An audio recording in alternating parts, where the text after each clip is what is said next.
What's up, guys? Welcome back to another episode of the Rock Your Brand podcast. And today we are going to be sharing with you a very boring strategy for Etsy and, well, actually, how it will work. Just about guaranteed. And there are some things that need to be done, though. But let me just say, once again, it's kind of boring. A lot of people are, chasing the next hack or the latest trends, jumping on that bandwagon. That's not what we're doing. I really felt like we needed to address this. And some of this that we're going to be going over, we've said it before, and you're probably going to hear us say it again because it's how to build a real business and a real brand. And to be quite honest with you, once you get the thing dialed in, it's pretty boring. There's not a lot of pizzazz to it that when you're first starting, it might be all exciting and stuff. But if you follow this strategy and you keep working through the strategy, the chances of you succeeding are going to be 100 times better than chasing the latest hack that you just picked up by, I don't know, someone that's saying that you can game the Etsy algorithm or maybe launch 1,000 products and, you're going to go ahead and flood the Etsy marketplace. That's not what we're talking about here. So with that being said, we've got a lot to cover. We also have a few things that we want to share a little bit later. We've got a couple of stories that we want to share with you as well. So hang tight for those. One of them is how a 26-year-old has, started a little Etsy side hustle, and he's making $38,500 per month. And get this, passively. Is that real? Is that just BS? Well, we're going to expose the truth on that a little bit later. So hang tight for that. All right, Chris, I think I teed it up nicely. Let's dig in. Where do you want to start with this bad boy? This whole I think we need to get on the same page here, because I was doing the show about how with this mug you can make $20,000 in the next 30 days. That was the one we were going to do? Yeah, I think maybe we should probably take a step back. We'll end this live and then sort that out and come back. And the truth is, like, Scott, with any of these things, and that the word or the words passive income trigger me, or get rich quick, or $20,000 in a month, all of these things drive me nuts because there really are not secrets in the Etsy ecosystem. And the new sexy thing or the new shiny thing or the new whatever is either something that is a fad and is going to go away, or it's just a slightly new way to talk about a really old, boring thing, right? And so what we decided we wanted to do was we wanted to get back to basics and talk about the things that are guaranteed to work. And Scott, I think a lot of these things apply to business in general and e-commerce in general, not just to Etsy. But if we can master the boring stuff here, if we can master the nuts and bolts, especially within the Etsy ecosystem, it makes growing our business, although it might not be like fun and whimsical, right? Slow and methodical. And that's what we want to do, because if you're in this to make $500 this month, you're probably, or $5,000 this month, you're probably listening to the wrong people, right? If you want to make $5,000 a month for the next 15 years, then you're probably in the right spot. We're not about one time $4,000, $5,000, $20,000 in 20 minutes a day. We're about doing the things that will grow your shop and your brand over time. And it's fairly straightforward. Like, there's not a lot of icing we can put on this cake because it is very formulaic. It's not artistic. You don't get to color in all the different boxes that you want to color in. We could. If you follow the steps on the business side, then you can let your freak flag fly, your creativity fly on the design side, on some of the things we're doing outside of the business growth and business fundamentals side of this. And it is, like I said, fairly formulaic. It's boring, but it's important. Yeah, I'm curious in the comments if we could get a little feedback here and see how many of you are just starting right now. Like right this second, you're starting, and I don't mean this second. I mean, like, you're just getting yourself going. You're just starting to enter this world of e-commerce, or you might just be thinking Etsy. And I'm also curious for anyone that is selling on Etsy right now. Do you think of yourself as building an e-commerce business, or are you just thinking about Etsy? I'm just curious, because a lot of times people are only focusing on that one platform. And we've seen it in the Amazon space. We've seen it in the eBay space. We've seen it in the Etsy space. And I'm just curious, because what I want to share with you and Chris wants to share with you is real business building strategies. Okay. And things that you're going to do over and over and over again. And once you get this set up, then it's just a matter of rinsing and repeating some of the steps. All right. So who here wants to hear about this boring strategy? I think you do because you're here, but let me know in the comments. And let me also ask you this in the comments. If you guys can do this, you guys know we love this interaction back and forth. What is one thing that you think will be in this strategy? If you've listened to us for any period of time, I'm just curious, what's one step in this process, in this strategy that you think we're going to share with you here today? I think step number one is already covered in the chat. Filling out your business documents, your business plan with glitter gel pens. 100% part of this strategy. Totally. Mandatory. Totally. Yeah. Okay, cool. We got a lot of comments coming in. Building a brand. Let's see here. Email, patience, boring yet sustainable, brand, stick to a niche, email list. I love it. I do love it. You're right. There are some parts of that we're going to cover, but I love it that you guys are coming back, you're listening, and it's starting to sink in, because once it does, you can't see it any other way. And when you see everyone else over there doing the thing, right? The hack, or, gaming the system, or duplicating a listing so you can split test, because that was another hack that someone was talking about that we mentioned in a past live. We're not doing that. But I love it that you guys that are here, that are return, people that are attending these, are paying attention, and you're getting it. And I really, really love that. We have someone that said giveaway. Yeah, the giveaway would be the list building side of things, which we'll talk more about that, obviously, in another video. But to be honest with you, email is definitely part of this. And we're going to get into the strategy here in a second. We'll break it all down. But I didn't even put it in the main part of the strategy. Okay. Because I think we need to start somewhere, get the foundation built, and then from there, we add some of those other more advanced marketing strategies, tactics into the overall strategy. All right. So Chris, let's get down to business. All right. And let's kick this thing off. So the very first thing, and someone already said it in the comments, the very first thing that you need to do to implement this boring but guaranteed strategy, like this is what you need to understand. And this here is, some people would say this part is boring. I actually think this part is fun, but it's like doing your research ahead of time to see if the niche that you're going after even has the potential to build a business around. Like, that's a big one.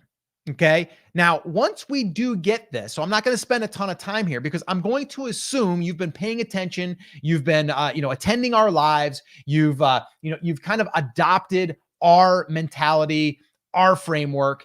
And it really starts with, we need to know who we are targeting. We need to know who that customer is, and where they are, and the things that they're searching for. Oh, the big mistake that a lot of people make is they're like, okay, we're just going to jump on a trend because right now this trend is going viral, or maybe something on TikTok. Like there was a pickle shirt recently that did like hundreds of thousands of dollars on TikTok and on social media. So all of a sudden people start trying to create that shirt and sell it on Etsy, and that's going to be their business. It's not a business. That's just jumping on something that someone else has already proven to work, and you're just going to try to steal some of that traffic. That's not a business. You're not going to be in the pickle shirt business. There's probably not a lot of people searching for that. So we always have to start there in order for all of the other pieces of the strategy to actually work. And if you do this, again, and I did make a bold claim that it is pretty much guaranteed that you will build a business that people actually will buy your products through. Now, again, I can't guarantee that you're going to be able to find a niche for you. I'm not going to be able to guarantee that you're going to be able to find the right products and do the right marketing and send the right messaging. But what I can say is if you do follow this strategy, there is a much greater chance of you succeeding on Etsy and off of Etsy. All right. So the first part is choosing a good niche. And I put a little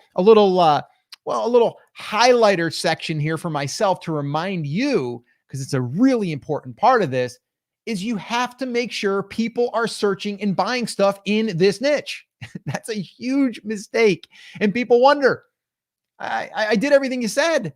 I found a niche, but we look at it and we're like, well, the niche, there's no one searching for anything. I mean, there's barely anybody searching. Or if there are people, maybe there's 500 searches for this one product, but there's nothing else that those people are buying. So you really didn't do the right research and the validation for the niche. But if we have, and we're going to assume that we've done the research, we've done the validation piece, and we are now convinced that yes, there are people buying in this niche, there is a big enough market there for us to go in along with all the other competition. And I'm going to use wedding niche as one. And we've talked about that one in the past because you can go wedding niche, but then you can do all of these sub niches and really bolt these on to your main niche. So wedding, and then it could be like bachelorette parties. It could be groomsmen. It could be, bachelorette party. I think I might have already said that one. But you get what I'm saying, right? You're going to be able to find these sub niches. Okay. Could be favors, right? Or it could be, decorations for the day. It could be, maybe it's I think we said it was like, what's the book that you check in with? I think it's guest book or something like that. So there's all these different things that you could add on to that niche. Okay. So that's the very, very first thing. And I would like to know right now in the comments, how many of you feel like you have already done that and you are convinced that there are people buying products in your niche? Let me know in the comments. Now, if you are wondering, okay, well, I'm not really sure like how to find that, or, I'm not really sure, how to establish if people are even buying. It does come down to looking at product research, and we're going to get into that. Okay. But you do have to make sure that people are buying in that niche and they're searching for the stuff that you would be selling. That's a big one. Okay. Let that one sink in. All right. Now we're going to move through this. Chris, is there anything there that you wanted to touch on as far as choosing a good niche where people are searching and buying stuff in? Scott, are you familiar with the story of the grasshopper and the ant? It's one of those Aesop fables. What do you remember about that story? You're going to put me on. Chris does this to me, like where he's going to give me a quiz. I'm quizzing Scott on his nursery school knowledge. Yeah. Just tell the story. So it's one of those Aesop fables, right? Like the tortoise and the hare. And the grasshopper spends all summer long looking at all the different brilliant, shiny things, dancing and singing. And the ant is working all summer long, right? The ant is slowly, boringly plodding along, gathering food, doing all of these kinds of things. And come wintertime, right? The ant has food. The grasshopper doesn't, because the grasshopper has been chasing all the shiny objects instead of doing the one thing that they know that if they do, they would have food, which is collect food and save food for winter, right? So in typical gruesome Aesop fable way, right? The grasshopper freezes to death and the ant has all the food for the winter, right? But this is the same thing, Scott. And when we think about niches and we think about how boring it is, it's very easy to be the grasshopper because you see something like the pickle shirt and you go, I can create a pickle shirt. It's a pickle shirt. Let me go get a pickle shirt, right? You can say, oh my God, yeah, let me go look. Oh, this is really cool. This is really cool. Let me bring all these different things into my shop, right? And it feels like you're being productive. The grasshopper thinks he's being productive, but the ant is the only person in that story that's doing anything, right? Picking up food. What we are looking for, if you're serious about building a business, is a way to consistently have food to pick up, have a way of getting sales. The best way to do that is by pursuing a niche, period, end of story. Because those people are going to stick around. Maybe they don't like the first design that you launch, or they don't want a pillow, they want a t-shirt, or they want a mug, they want a tumbler, right? But those people are going to be around. We know it's something that stood the test of time. If we go the grasshopper route and we chase trends, maybe we get a little bit of food today, but we forsake that long-term, slower growing savings of food that we can build up over time if we use the niche-based approach. So chasing trends is fun and can result in sales. But if we want something that's going to sustain us for the long term, we have to go the niche-based route. Yeah, I think you bring up a good point too, as far as it's fun sometimes to try to find the trends and then jump on, right? But the problem with that is you have to have the right mindset to say, that's going to be my job, is just trying to find the next trend and jumping on it early. And that's going to be your life. But not too early. True. Right? It's just the right time. And I think most people understand this if we talk about the stock market. And I'm going to butcher the statistics. I'm sure somebody will correct me in the comments, but they did a survey of the stock market.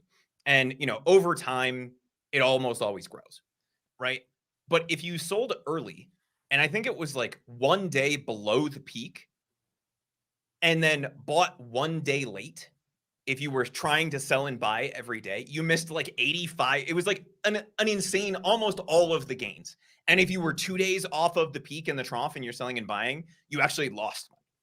Versus if you stayed in over time, you grew by whatever the percentage was over the last 20 years, right? It's a substantial amount. But if you were wrong by 2 days on either side, you lost all of that and potentially lost capital in that. The same thing applies to trends. If you're too early, no one cares. If you're too late, no one cares. You have to hit it right on the money. With a niche, niches are around forever. And there's a reason, Scott, we did not invent this phrase. No. Say it with me now. The riches are in the niches, right? Yeah. Like there is a reason for this. And you can try to be a general store. You can try to be everything to anybody, but to everybody, it's going to make your life a heck of a lot harder. And if you're not doing that and you're just chasing trends, you will strike gold from time to time, but it will go away just as quickly as it came. 100%. Yeah. And we got some really good comments coming in here. I wanted to put up Rachel's here. It's hard to focus at times, yet it's kind of fun to think about a focused client. What else would they buy, like, and share? Exactly. That sounds easier, right? But she goes on to say, finding the trend sounds really exhausting. And then there was a bunch other, so did Fatty Pancakes said the same thing. So yeah, it is exhausting. And Chris had something to say there. Question for you, Scott. So we're talking about chasing trends versus the niche-based approach. If you have a niche-based store, does that mean you can't also jump on trends? No, absolutely. And the example of that is like, if there's trending colors, like I think it's comfy or comfort colors, whatever it is. There's certain, like, almost like this here, like this green is kind of like a softer green. So it would kind of maybe fall in, that trending color on a sweatshirt or something. And then there's like a darker green one. And there might even be like a kind of like I don't want to say orange, but kind of like a salmon orange, kind of, like it's kind of like that color. And those are really trending right now. Yes, you should probably add your designs to those. That's the kind of trends that I would pick up on. But it wouldn't be like, I'm going to take this pickle design and that's going to be the thing because everyone else is selling pickle designs right now, right? So that's the difference between that. Scott, when you first started teaching online business, did you ever think the words pickle design would come out of your mouth in a serious way? Like, I don't know why that's hitting me so funny today, but it's just like, this pickle design, right? And it's one of those things where, like, could we take that and apply it to our niche? That's the lens we have to look at this through. And I think that was a great insight from, who was that? Rachel, who said it's about thinking through the focus of the client. What else would they buy? So is there a way that I can make this apply to my niche, right? What's funny or what's appealing about the pickle design? Yeah. Can I apply that to my niche? And does it make sense? And if so, then we create our version of that and we can still take advantage of the trend. The easier thing is something like colors or styles or something like that. For sure. Because just because somebody's into bass fishing doesn't mean they don't want a nice looking piece of modern bass fishing art, or they don't want a comfy color sweatshirt or whatever. Right. But they want to express both sides of their personality. People can be more than one thing. Yeah. Yeah. So let's move on. And I just wanted to say though, you know, there we're not saying that that can't work, but it, like people were saying in the comments, it would be exhausting. And I wouldn't feel like I have a real business, right? I would feel like I have a hodgepodgey type shop where it's just like a little bit of this, a little bit of that. I found something over here that people might like, so I'll put that in the store. And all you're doing is you're taking foot traffic and bringing them through it and hoping that something piques their interest that they're going to want to buy. Like, that's not a business to me, even though there are places that you can go to and see all of that hodgepodgey stuff and go, oh, that's kind of nice, but that's not what that's what we're not about. We're about trying to, it also makes it easier for you. All right. So let's move on. Okay. Let's go ahead and move on. So the first part is, number one, we have to choose a good niche to make this strategy even work. Okay. And the key thing there, just to remember, and I'm just going to highlight it one more time, is you need to make sure that people are searching and buying. Okay. Let me say that one more time. You need to make sure and validate that people are searching and buying the stuff that you want to sell. Okay. Number two, now let's move on. We're still into the research stuff here because we need to not just launch a whole bunch of products. We want to find 3 to 5 products. Okay. But I'm getting a little ahead of myself because the research part is really just trying to identify that there are products selling and they're being searched for. Okay. Now this could be seasonal items in those different seasons. Okay. So if you were in the wedding niche, there might be months that are busier than others. So you want to see that as well, but you also want to see that there's steady sales throughout. Q4 is always going to most likely be your biggest quarter, always. Okay. But the second part of this is you researched your niche, but now we want to research in-demand products. And what I mean by that is an in-demand is going to be different for you than it might be for me. This comes down to understanding, what do you want your business to generate? Okay. In income, in revenue, in net profit. Like, what is it? This is where you'd want to sit down, and we're kind of building a business plan right now. Okay. Because once we build that business plan, we know what we need to target. And now we know what our demand is. Okay. And we've done this before. We're going to do it again. Right. So if let's say your goal is $3,000 a month, and I'm just using that number because it's easy math. Okay. You want to make $3,000 a month. And I'd like to know in the comments too, while we're doing this, what is your target that you want to make per month? Drop that in the comments. Let us know. And so what you want to do at this stage is you want to go, okay, $3,000, $100 per day is what I would need to generate.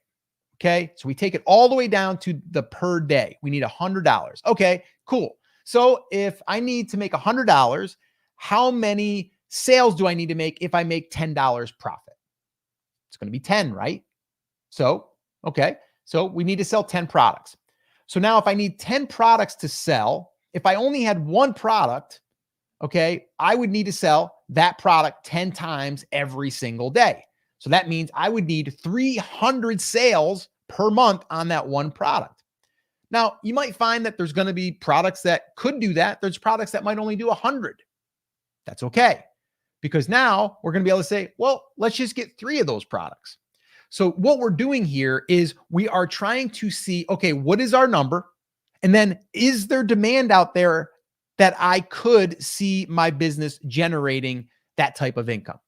That's what we're doing. Now, what we also want to do is we want to see a surplus. So we don't want to just see like, oh, there's 3 products that are only selling and they're all collectively only doing 10 sales a day. You're like, that means I got to compete with those people to try to take some of theirs. I would rather find one that might be an overachiever where they're maybe instead of doing 10 sales a day, they're combined between 3, 5, 10 other sellers. They're doing, I don't know, 100 sales a day. And now I'm like, oh, I only need to get 10 of those. You see where I'm going with this? So the demand would technically be a little bit higher. And that way there, if I fall short, I'm still going to hit my demand mark. So this is where you need to get a pad of paper, pencil, pen, and jot down, what are your numbers? What's your target? How much is that per day? How much can you net on a product? That's the other thing that you're going to want to figure out is the products that you sell. If it's a sweatshirt, you might be like, I'm going to make $15 on a sweatshirt. Okay, cool. How many of them do you have to sell?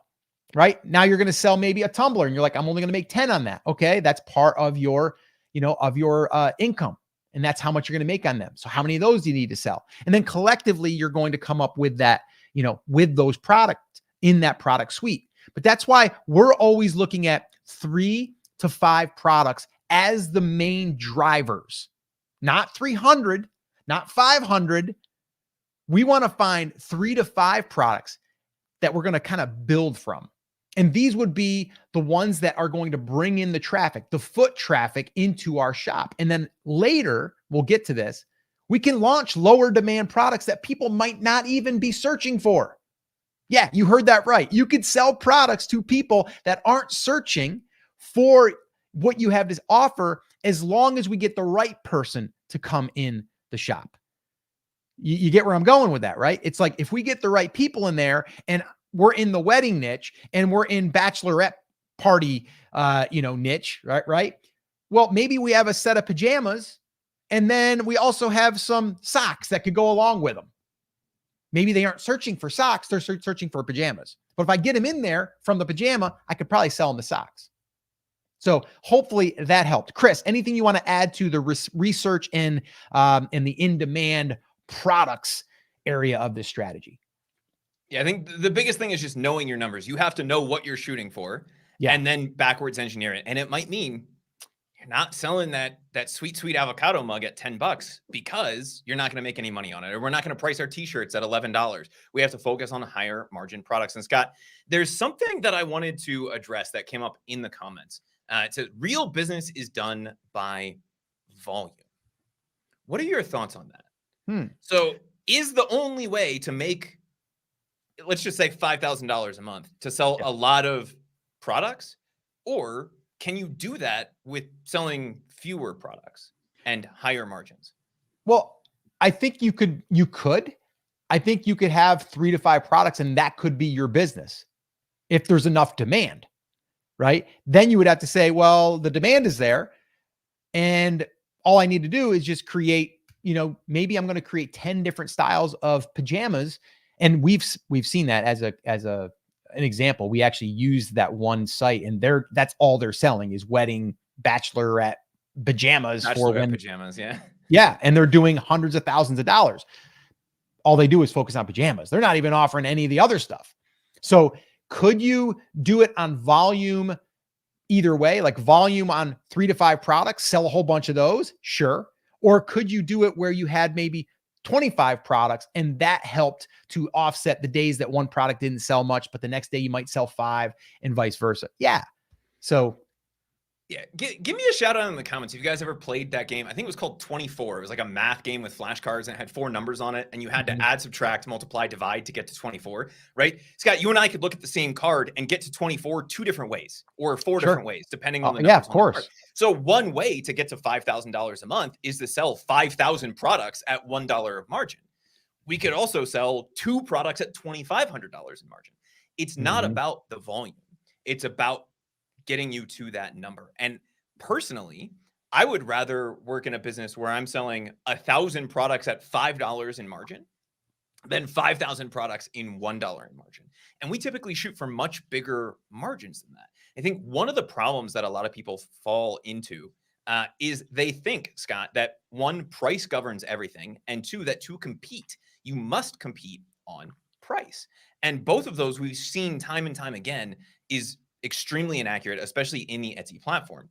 What people are looking for is a product that stands out to them. And if we're using the niche-based approach, price almost becomes irrelevant, especially for repeat buyers, because they're starting at the shop level. Additionally, if you're always the cheapest guy on the block, as soon as someone cheaper comes in, you lose that small portion of the market who only cares about price, because you're not always good. Ask Kmart, right? Every time we bring up price, I bring up Kmart as an example, because Walmart came in and ate their lunch. Well, guess who's eating Walmart's lunch now? Amazon, Temu, Shein, right? Like these people who can do it at scale less expensively. So if we want to build a business, it's not all about the margin. It's not all about the volume. It's about finding that right balance and building a solid customer base. And if we can do that, then we can play with those two numbers to say, hey, if I drop this a little bit, my sales go way up and that increases the total amount that I bring in. Or if I increase this counterintuitively, my margins go up, my overall profit and happiness goes up, and my life is more sane and I'm still making the same amount of money. And so we have to have those multiple levers to play with. And if we're only playing the price game, then we run into that problem. Yeah, I just wanted to actually wasn't that one. This one here, we're going to get to this. But how does knowing how many products you need to sell help you actually sell them? Stay tuned because we're going to share how that works. And yeah, that's a great question. But this is, again, you have to go through this process in order to even know that you have a shot of hitting your numbers. So yeah, it's a good question. But before we move on, and this is the point I actually wanted to bring up before I got sidetracked on the profit margin discussion, was, so what you're saying is if my people in niche are buying it, I should be launching tumblers, shirts, socks, and launch those with my own designs. Then after getting some sales, launch an additional number of products. Maybe what we're really talking about here is focusing, especially at the beginning, on the things we know are selling, right? Yeah. The design styles, the colorways, the product types. So if everybody in your niche is buying a tumbler, you should probably have a tumbler, right? After we create that foundation, then we can take the designs and apply them to other, and we'll talk about that here in a little bit, but we can start to launch products that don't appear to have demand on the platform and build out our own little kingdom inside of Etsy of products that no one is looking for. But if you know, you know. Yeah. That's good. Okay, cool. Let's move on. We got more to cover here. So we got to keep this baby rolling. All right. So choose a good niche. People are searching and buying stuff in. Research before you launch products and really understand your number, your target, and then figure out what your in-demand product number needs to be, or numbers. The third part is launching 3 to 5 in-demand products. All right. And what you're going to do here is, now you know that they have the potential to get you the numbers that you want to achieve. So now we need to, of course, optimize those listings. Yes, for SEO, but SEO isn't going to be the thing that's going to get you your traffic at first. I can almost guarantee that. And we'll get into how you're going to get those initial sales. But we want to put the time and effort into those 3 to 5 products, because those are the ones that will bring the right people into our shop. Okay. And the time and effort that we spend on these 3 to 5 will help with conversions, meaning if you have 100 people visit and you got 1 sale, that's 1%. How do we make those better so we can take advantage of those 100 views and get 5 sales and increase it to 5%? So those are things that we would do, but knowing that we're working on products that people are already buying. Okay. That's the big thing. That's why we have to figure out that piece first before we even launch those products. And the reason why I'm using 3 to 5, because I think it's something that everyone can do. Now, if we're throwing a lot of stuff here out, we have a 100K roadmap. We call it. It's really going over this exact strategy. If you would like a copy of that, it's totally free. I forget how many pages it is. It might be 30, 40 pages. If you want a copy of that, in the comments, just put roadmap. All right. Just put roadmap in the comments and we'll make sure that we get you a copy of that, because it does outline pretty much everything that we're covering right here, because it's our strategy that we've been using for years. We just adopted it or adapted it to Etsy. All right. So launch 3 to 5 in-demand products. I know there's going to be, some questions like, well, how do you launch? We're going to get to that. But so far right now, where we are, does this make sense to you? Does this, and I don't mean like, do you get it? Does it sound like something that makes sense as far as a smart business strategy? Does it sound, and I'm just curious if you're getting it. Okay. So just let us know in the comments. If you are getting value from this, do us a favor. Smash the like button. That'll help us reach more people. If you haven't yet subscribed to the channel, make sure that you do. We've got a lot of goodies on this channel. We have actually got Etsy shop audits, which one is going to air tomorrow. Another new one. We do one every Thursday. We do these lives every week. And we also publish Monday and Tuesday and Friday. So if you want to stay up to date on all that stuff, make sure that you subscribe to the channel. Okay, Chris, I'm going to move on to really the launch side of things here, because I know that's what people are going to want to know. And it is part of the strategy. Anything else we have to cover there on the launching the 3 to 5 in-demand products and making sure that they're optimized? Before we get into how to actually do this, you're saying 3 to 5 products. Yeah. What are your thoughts on the people that say, and I've seen this 3 or 4 times in the comments since we've been on, oh, I need to get to my 50 listings, or I need to get to my 100 listings, or what was the number we saw the other day? 2,000 listings, yeah, something like that. What are your thoughts on you saying 3 to, like, that's a big gap between 5, let's just say 5. Let's put it at the high end of ours and the low end of what we hear other places. Between 5 and 100, we're talking a difference in 95 listings. How can people possibly make it work with 3 to 5 listings? Does it all really come down to that research and knowing your numbers, or is there a different trick that we're not letting people in on? There's a big hack that I haven't shared yet. No, I'm just kidding. 3 to 5 is our starting point. Okay. 3 to 5 isn't where we're going to end. But the reason why I'm saying 3 to 5 is because I don't want to just throw up product and just go, okay, I've got 100 products. Now I got to list them all. Have you ever listed on Etsy yet? Are you that new that you haven't? If you haven't, then you don't get it yet. Okay. And that's okay. I'm going to try to save you hours and hours of time, wasted time. Okay. Because putting up a good listing takes time. It does take time. You got to do a good title. You got to fill in all the back end stuff. You got to add really good images. Images need to be really, really worked on. You either have to find great mock-ups, or you have to create your own, maybe add a video in there. Like, you need to spend time, because those are what's representing your products. And I kind of chuckle a little bit when they're kind of proud that they've got so many products. But then you look at their listings and they're crap. And then they wonder, well, I've got all these products, but I'm not getting any sales. Or I've got all these products, I'm getting some views, but I'm not getting any sales. Yeah, because the conversions suck, because the pictures and the images suck. Sorry, just being real. Okay? Because it's the truth. You can't put up a good listing if you're putting up 100 listings in a week. You just can't. It's impossible. Okay? So you're going to miss things along the way. You can say, I've got 100 listings. I've got a good chance of this thing working. But those 100 listings you got up, you didn't even do hardly any research on the validation. You don't even know if it's going to help you hit your target. But if you narrowed that down, it's going to make your life less stressful. You have 3 to 5 things to work on up front, and you know that those are driving sales. You know it. So why not spend your time on products that you validated, that you know are working, and spend the time on those. And then once you do that and you start to get those sales coming in, now guess what? You're going to be able to create more products that don't have to have as much demand, but we're bringing in the foot traffic.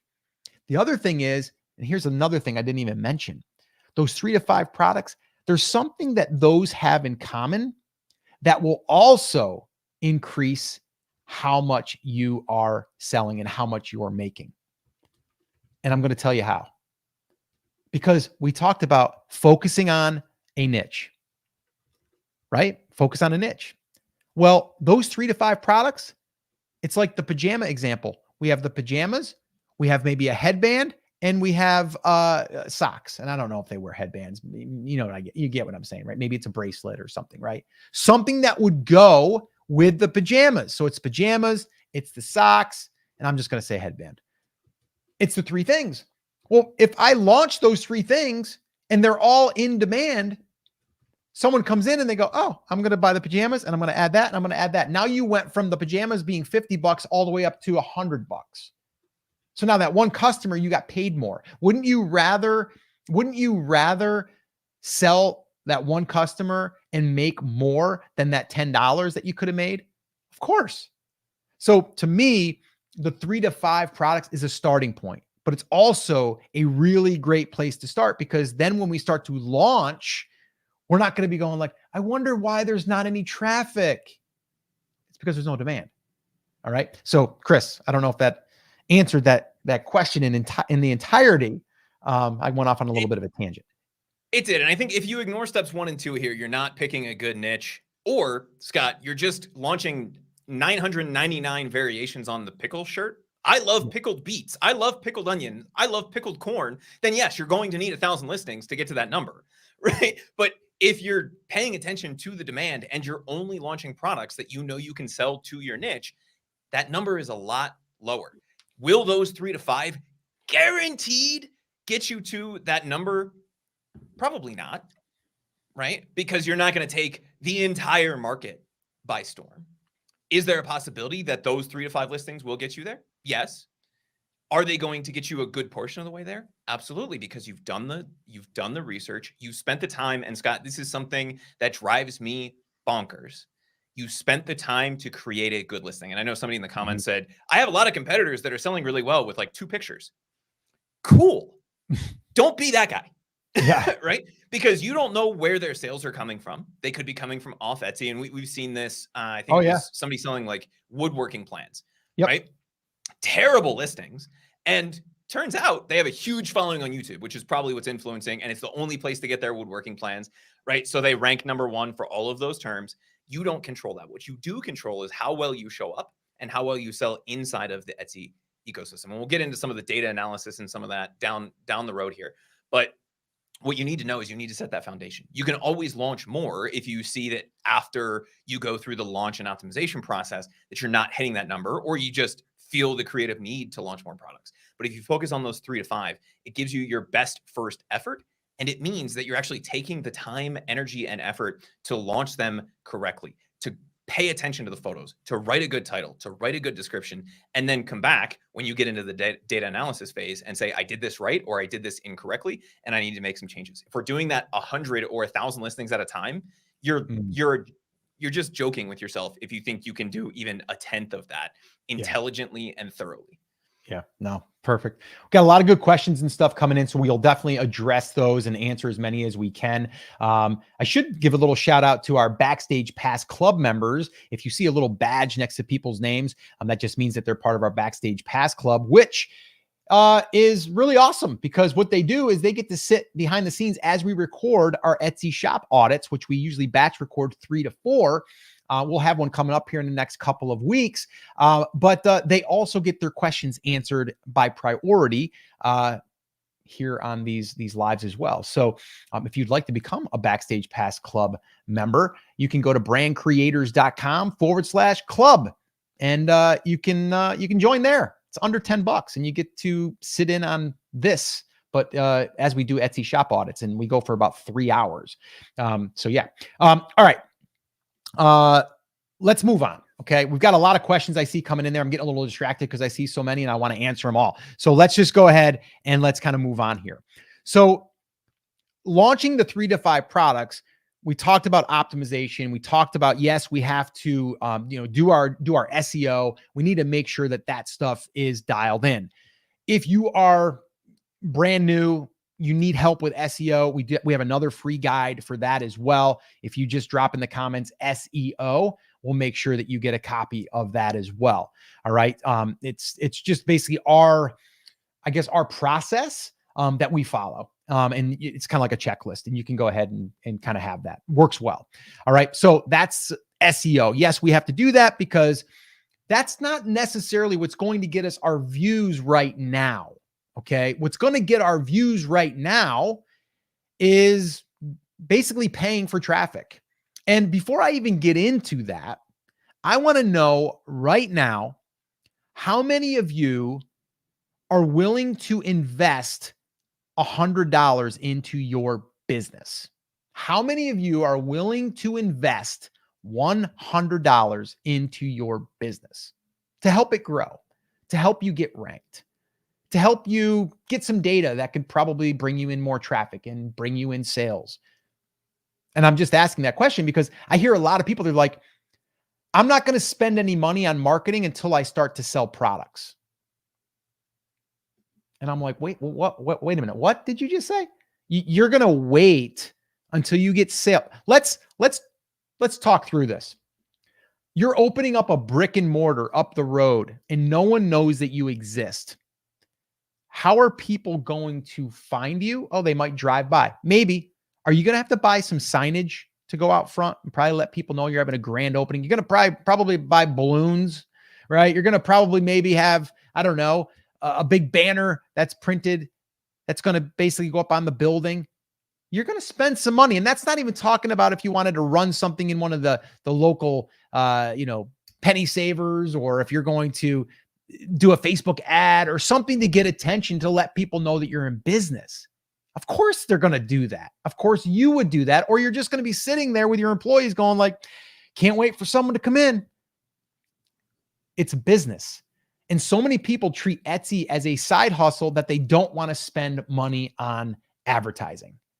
And it is so important in the very beginning and as you're launching products to leverage what the platform is giving you as far as resources. So the fourth part of this strategy is running Etsy ads.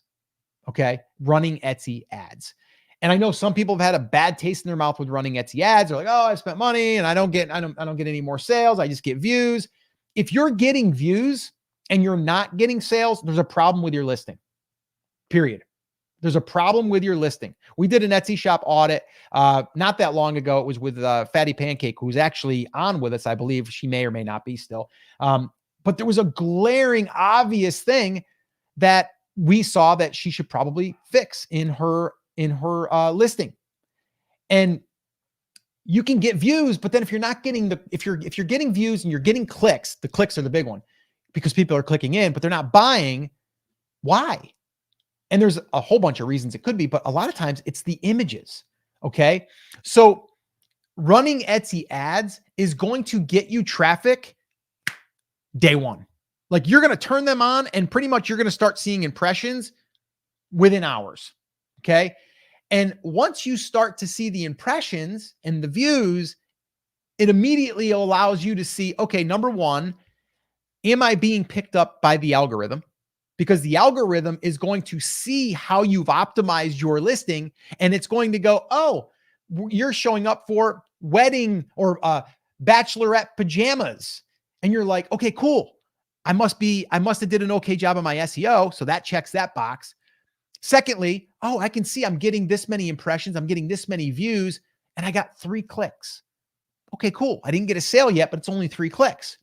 And by the way, if you're ever going to gauge like how well your ads are performing, you're generally going to need minimum of 50 clicks, but I would say more like 100 clicks. Okay. And 100 clicks averaging probably, I would say on the average, people are paying between 20 and 40 cents per click, depending on, how competitive it is.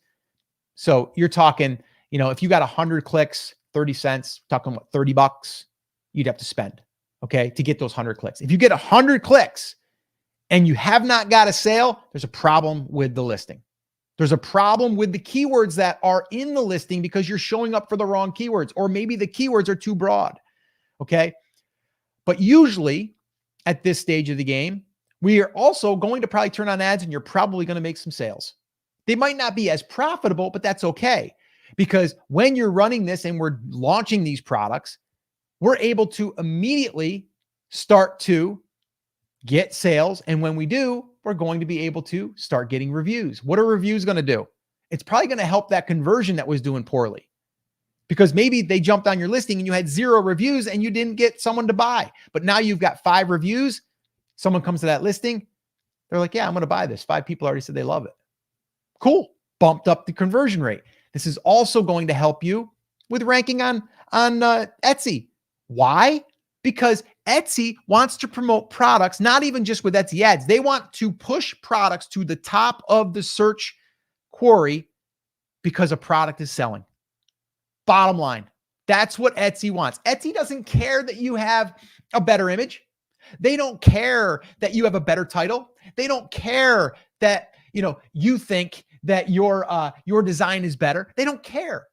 What they care is how many people purchase that. That's what they care. And that's the one that they're going to put on top.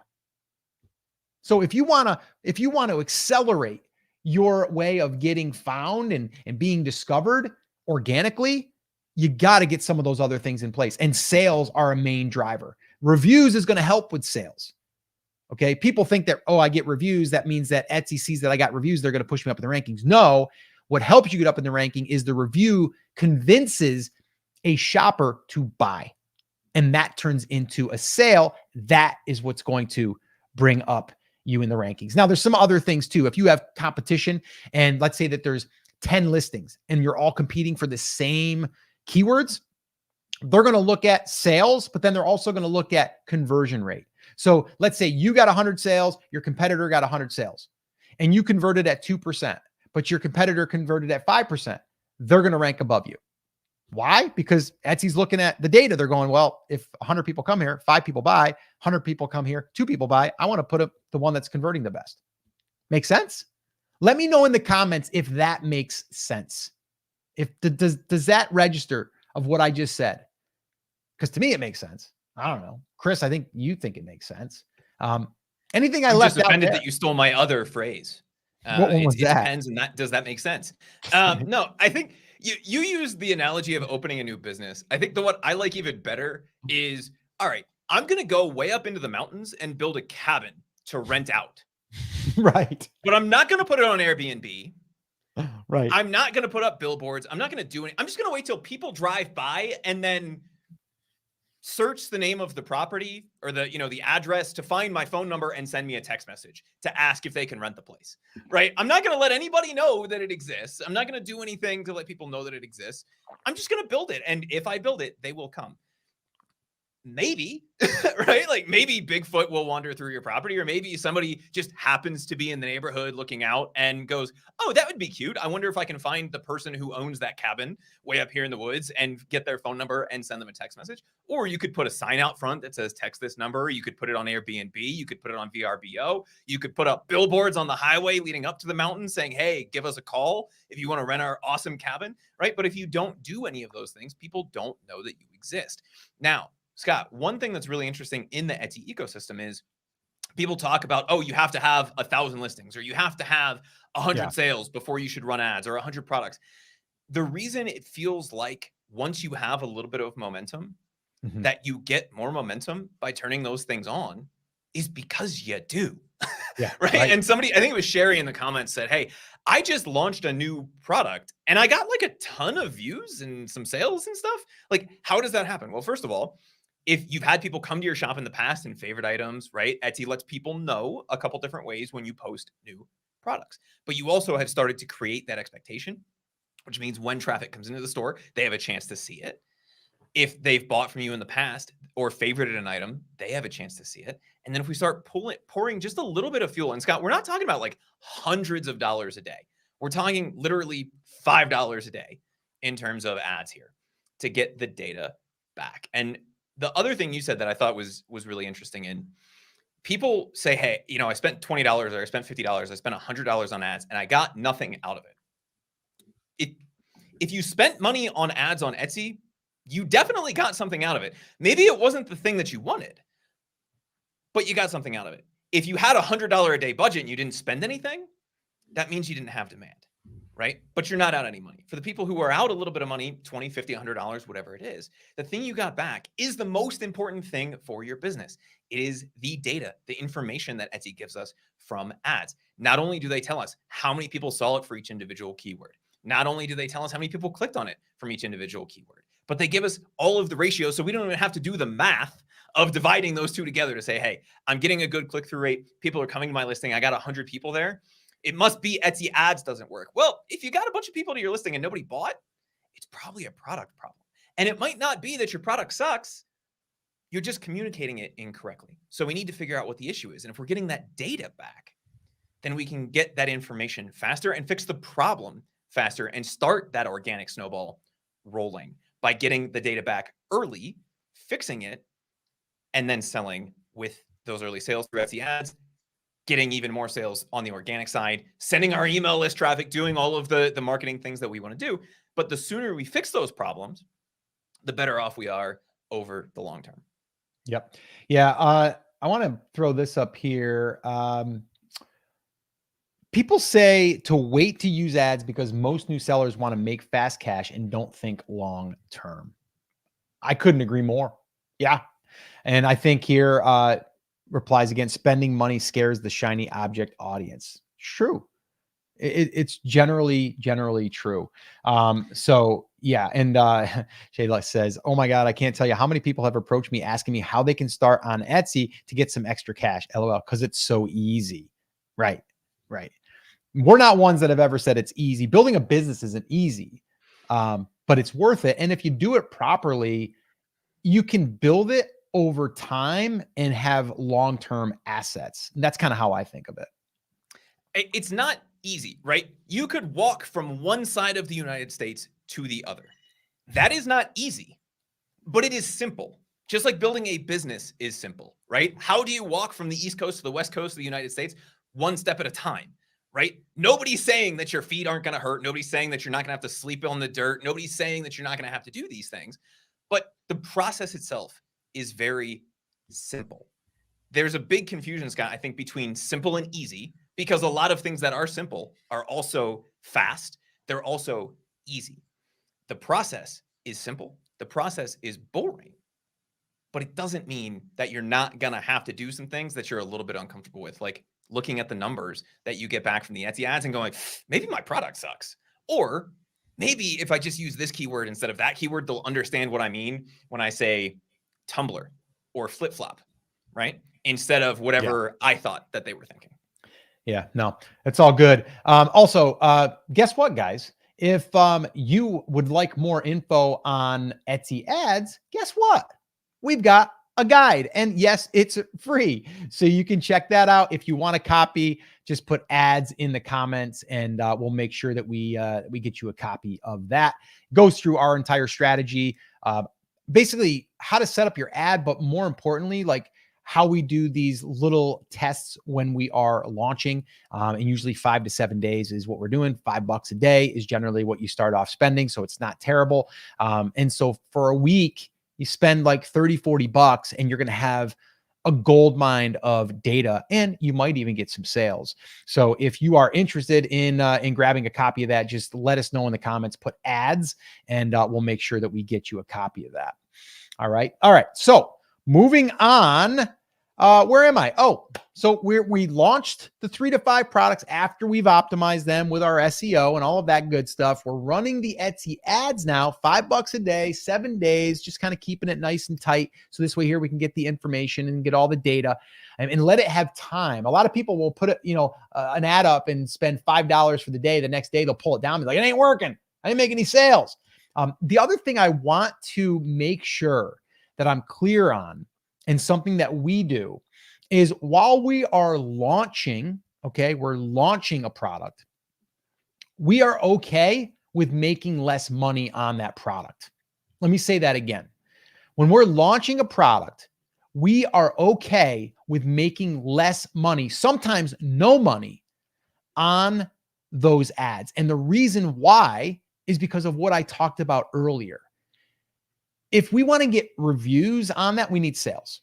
Okay. We need someone to buy it. So in the beginning, we're going to reduce it as like a launch price or a launch sale. And generally we'll do this 3 times. So our first whack at it when we're doing our first initial launch would be 7 days. And we would reduce that price to almost break even. I know, I'm not making any money yet. It's okay. Because remember what I said, we got to get reviews. We also want to get sales velocity. Okay. Then what we'll do after that's done, spent $5 a day. What's that? $35. Okay. Do it for another 7 days. But now we increase our price just a little bit. And when we increase our price, by the way, we're doing this in a sale. So this way here, another conversion, a little tactic is when you run a sale, it has that little green on it. It'll also have a little countdown on it that says how long the sale's lasting for. It'll have a deadline. That also increases your conversion. So if you're running ads, you want to make sure that you're running some type of sale because people react to sales. So we want to bump up our price. Maybe if we started with 40% off, we're going to go to 30% off. Okay. And then from there, we'll do that for another 7 days. And then we'll do it one more time, increasing the price. And we might level out at 25, 20% off, something like that. And we're going to do that for 3 weeks. And that would be our launch for that product. Okay. We didn't make any money on the front end. Maybe on the first week, the second week, we might've made a little bit. And then the next one, we're starting to make a little bit. Right. But this month It's about how can we get that product that we know has demand because we already did the research. Remember, we already did that. So we know that. So we're just trying to set our product up for success because what does Etsy want? Sales, right? We already talked about that. It wants sales, right? And the way to get sales is to have better conversions. So what can we do to get better conversions? Reviews, have a sale, okay? And have better images, like all that stuff, okay? So that's the running the Etsy ads and really launching those 3 to 5 products. Now, once we get through that, we're going to be using the data to basically help us convert better. We're going to be looking at the keywords that were shown. And we're going to go, oh, wait a minute here. It's just showing for wedding. You would think, okay, I'm selling wedding pajamas or bridal, or not a bridal, bachelorette pajamas. And you're like, oh, I showed up for wedding and I got 10 clicks from wedding. You might not want to show up for wedding because it's too broad. And when people are searching and then your thing's coming up, they're like, oh, those are cool, but they're not really searching for them. So what we want to do is we really want to train the Etsy ads and what they're showing our ad up against or who they're showing it to. We want to minimize that on a broader term. Okay. Now that was just a loose example, but you get what I'm saying.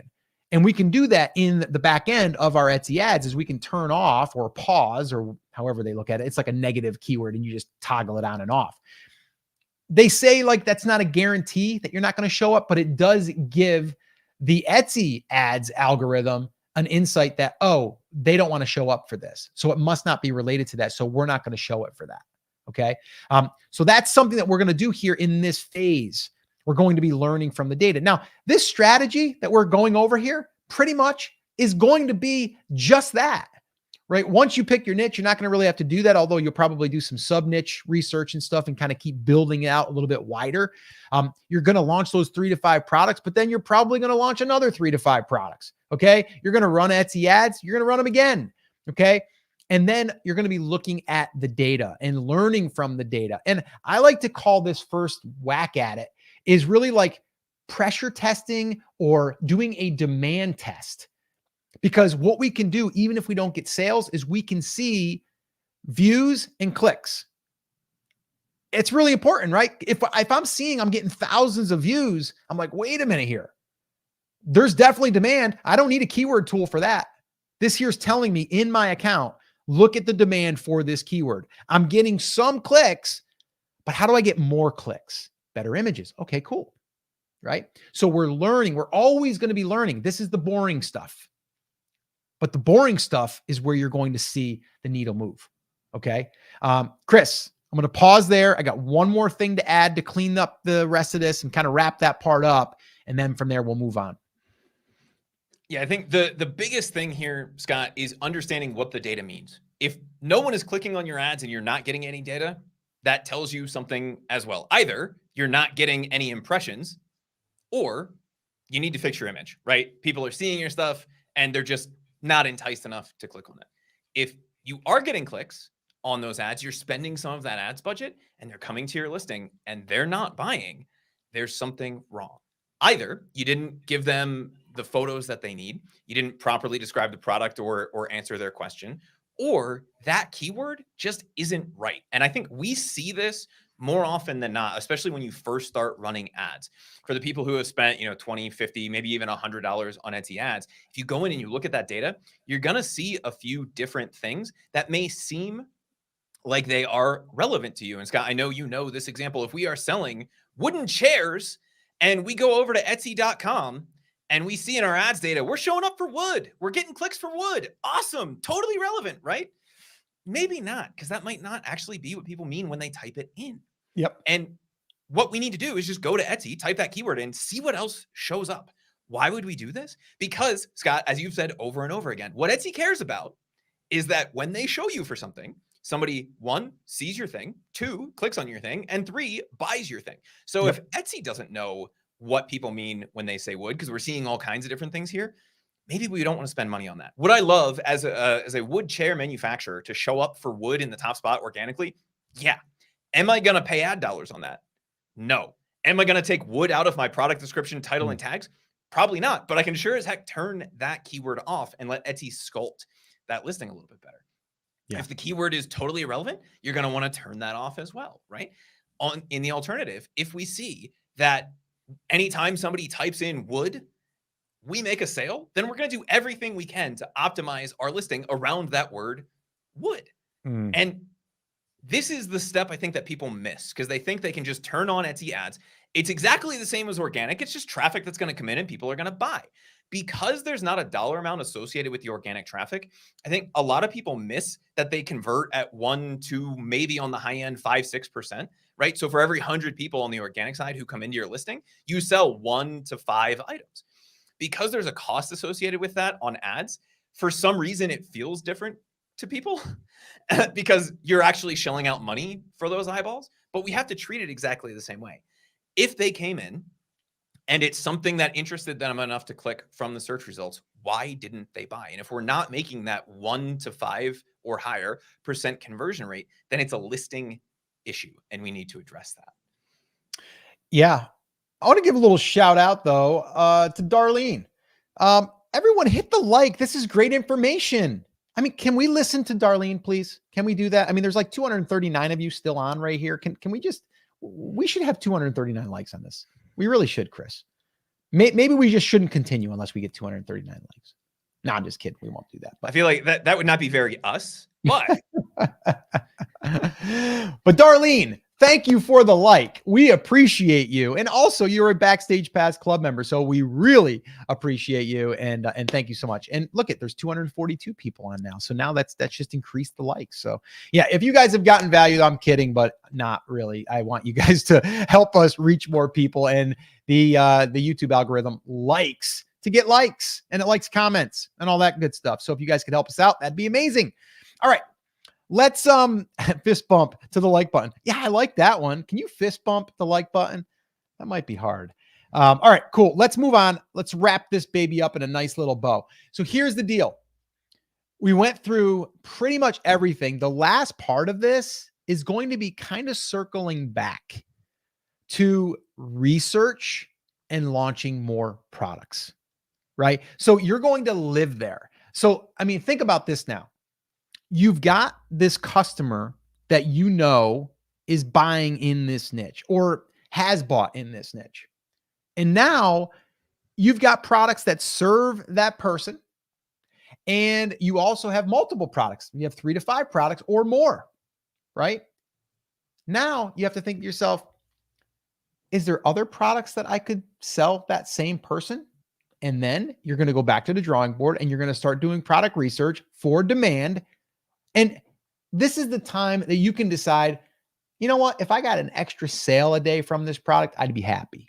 Cool. Put it in the shop, right? Because that person coming through the door, even though the numbers, okay, aren't 100%, saying that it's going to hit all your demand, that one extra product could get more than what you're seeing in the data because you're driving people into the shop that are your target customers. And by the way, I should have already said this, but I'm going to say it now. If you're wondering what tool we're using for this, it's Everbee. We're using Everbee to look at all the data, which is a fantastic tool. If you guys would like to try it, if you aren't already, you can go to brandcreators.com/Everbee and you can try it out for free. I think you get 10 searches a month. If you want to level yourself up and go to the growth plan, which we have, which is unlimited searches, which you're probably going to want and need. And again, if this is a business and you're investing in it, you're going to probably want it. But that's the only tool we use. The only one is Everbee. Even for our email marketing, Everbee. Keyword research, Everbee. Okay. So I can't stress how important it is to understand the data and to get the data. All right. And the data in this is looking at the research or looking at the data in the research for the products. Okay. And from there, it's a matter of adding those products to your product catalog. Okay. So if you think about it, customer comes in your shop, pretend they walked into your shop. They're walked into your shop and they're like, hi, how are you? Good. Oh, so you're getting married? Yes. I'm looking for some bachelorette stuff. Oh, what are you looking for? Pajamas. Oh, okay, cool. Here's a set right over here. And oh, here's the slippers. And oh, here's a headband that goes with it. And oh, here's a candle that you can get to, go with it for that special night that they can take home with them. You see where I'm going here? And then as they're in there, they're looking at other stuff. They're like, well, while I'm in here, I'm going to look at the groomsmen stuff. That's what we're talking about. Okay. So research and launch more products. So I'll speed up this part here so we can get to the other topics that we want to talk to here. Choose a good niche. Make sure people are searching and buying the stuff that you want to sell. Secondly, research in-demand products, preferably 3 to 5. Then launch those 3 to 5 products that are in demand. Make sure they're optimized. Make sure they're ready for prime time. The next thing is run Etsy ads to get traffic immediately. $5 a day for 7 days. I would do the launch process where we go 7 days, then another 7, then another 7. We reduce the price. I kind of went through all that before. I'm not going to go through it all again. And then from there, we're going to learn from the data. We're going to learn. We're going to see, okay, is there really demand? I'm looking at the real numbers. Is there real demand here? If there is, cool. How many clicks did I get? How many sales did I get? Could I increase my conversions by making my images better because I'm getting views and I'm getting clicks, but I'm not getting sales? Okay, we got to readjust. And then from there, researching and launching more products. That is the overall boring strategy that is almost bulletproof to fail. It's going to work. And the other cool thing is if you take this entire business that you have built the foundation from, guess what? You can take that and put it on your own Shopify store. There's a plugin out there that you can actually just connect it right over, ports everything over. You got a Shopify store now. Okay. And then you can start selling over there if you want to. You can take those products, you can go over to Amazon merch. You can go over there if you want. You can do that. You can put it over on eBay if you want to. Any of the other sites. Because now you have these assets. And you also know who your target audience is. You can build an email list. We didn't even go there. We won't go there today, but that's another thing. Part of our strategy is building that email list. This here is the foundation. I would add one piece to this. That would be once you have all this stuff in, then I'm going to go and build an email list, and I'm going to use our fishbowl method, which is basically a giveaway where we're going to bundle our products. We're going to go to Facebook. We are going to spend $5 a day. We are going to find our audience and we are going to target them. And then we are going to put this bundle that we're going to give away to one person, and we're going to advertise that. And we're going to build an email list for people that are signing up. And those people we know are interested, and those people we can sell later. Okay. So that would be the overall strategy if I was to add that extra piece there. But yeah, hopefully that was good for you guys. Hopefully you guys learned something today, and let me know in the comments, what's your biggest takeaway today? What's your biggest takeaway? Maybe an aha.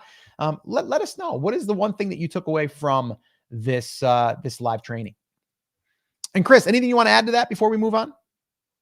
No, I think just recapping that again really quickly, not sexy, not going to make $20,000 just selling this sweet, sweet dancing avocado mug, but we do have to just go through the basic boring steps and then repeat the basic boring steps, right? We need to choose a good niche. What is a good niche? Something where people are searching for and buying things, where we can actually validate the demand on the products. Then from there, we're going to launch 3 to 5 products, launch them properly, not just create, slap them up and be done with it. We're going to take the time to craft that listing, put a few ad dollars behind them, get the early data back, make sure we're fixing any mistakes that we made or doubling down on the things that are working really well, and then researching and launching more products. And Scott, you may know this story, and depending on who you ask, it goes a little bit differently, but McDonald's was able to add something like 30% to their top line revenue by bringing up and training into their sales staff that world famous question, would you like fries with that?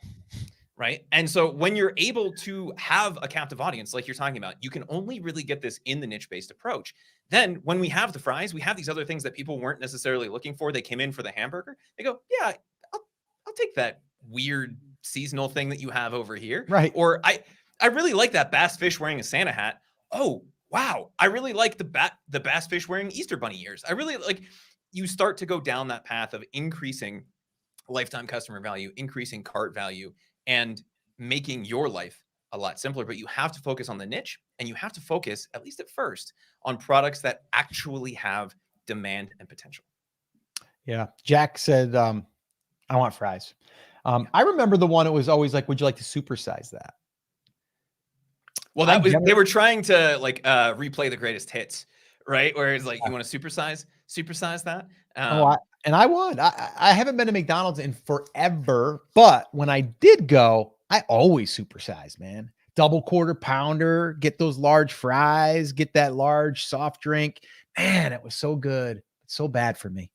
It's so funny to think that your supersize when you were going to McDonald's is the regular size now. Right. Right. Have you ever seen the difference in the cups over the years? Somebody put up an infographic, like it goes around every few months, right? Yeah. It's like McDonald's cups over the years. And you know, the small was originally the size of like a teacup, and now the small is this. Like it's your 94-ounce vat of Coca-Cola and your your 9 potatoes worth of French fries.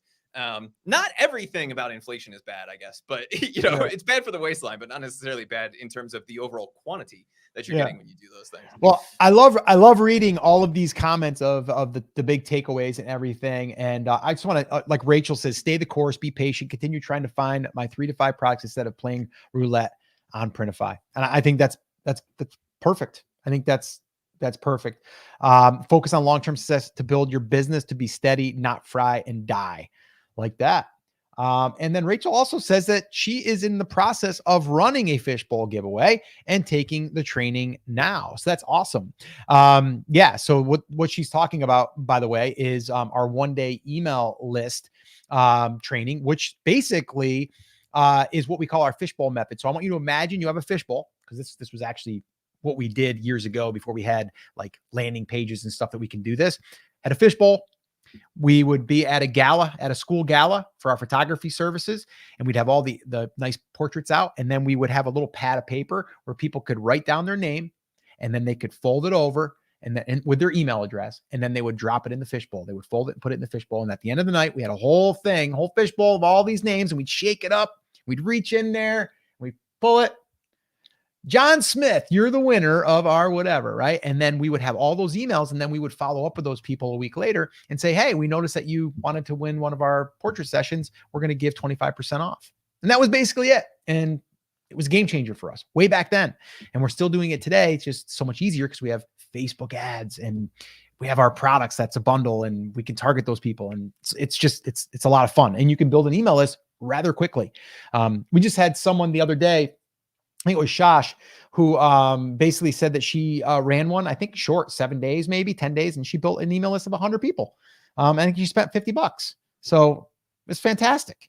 So anyway, yes, it definitely works. And building an email list is definitely power. Yeah, cool. Rachel says the training is great. Awesome. Keep us posted on that. I want to know how it goes once you get that thing live.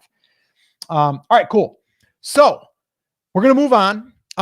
Do me a favor though. If you guys are getting value from this, go ahead and give us a little like, give us a little love there. Leave a comment and also subscribe to the channel if you haven't done so already. All right. And we're going to keep moving on here. We got 2 or 3 things we got to cover here yet, Chris. Looks like we have 3. Wow. We got to get rolling here. All right, cool. Let's jump in here. Let's do it.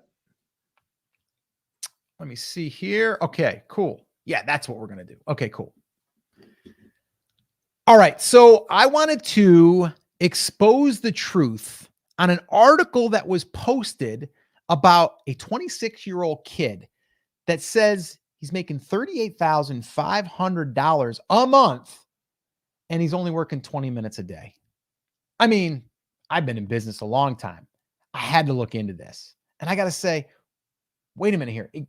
Is there anything really that easy? And, that BS meter just kind of comes up. So let's dig in. Chris, can you pull up that article and can we dig in and see exactly what they're saying? I want to give my thoughts, my take, and I want to see, is this BS or is this real? And I don't know this person. So I'm just kind of going off of what Tom Olson here had reported on their website. So let's dig in. And it's funny because this got like almost all of these articles is like a rewrite of a rewrite of a rewrite of something that came from CNBC at some point. Yeah. Yeah. But if we look at this, the headline has basically stayed the same. You can find the CNBC version or any of the different areas where this has popped up. Just copy and paste or type out the first part of that headline. You'll see all the different people who have written this story. You get a little bit of information from each place. But there's two things, Scott, that really stood out to me about this. Not his age, but the time and the money. Yeah.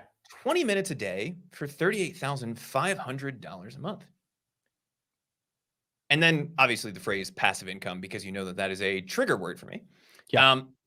I know 20 minutes a day is technically passive if we believe that number, but the story goes, and I have no reason to doubt that he's hitting those revenue numbers. We don't know what his Etsy We don't shop know. is, any of those kinds of things. Yeah, we don't know.